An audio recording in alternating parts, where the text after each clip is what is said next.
اللہ تعالیٰ نے انسان کے ہاتھ میں صرف نیت اور کوشش دی ہے، کامیابی وہ خود دیتا ہے۔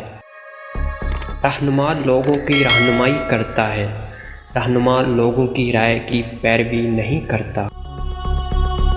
میں یقین کر چکا ہوں ایک شخص کو ہارنے کا خوف نہیں ہونا چاہیے۔ میرے خیال سے ایک خاص حل یہی ہے۔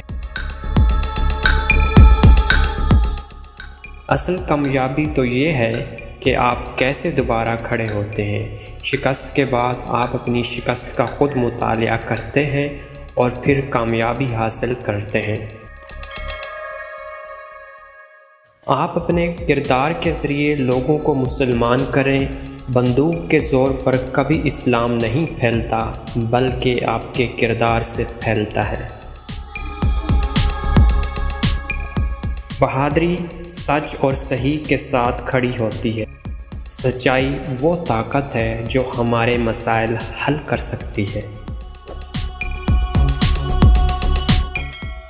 انسان کو جسمانی طاقت نہیں بلکہ ایمان کی طاقت مضبوط بناتی ہے۔ اپنے اندر کے خوف کو ختم کر دو تو تم دنیا کے کامیاب ترین انسان بن جاؤ گے۔ پہلے وہ آپ کو نظر انداز کرتے ہیں، پھر وہ آپ پر ہنستے ہیں، پھر وہ آپ سے ڈرتے ہیں اور پھر آپ جیت جاتے ہیں۔ اپنے خواب کے لیے سمجھوتا کرو، لیکن اپنے خواب پر کبھی سمجھوتا نہ ہونے دو۔ اگر آپ کو ہماری ویڈیو اچھی لگی ہو تو لائک کر دیں، چینل پر فرسٹ ٹائم ہے تو چینل کو سبسکرائب کر دیں۔ شکریہ، اللہ حافظ۔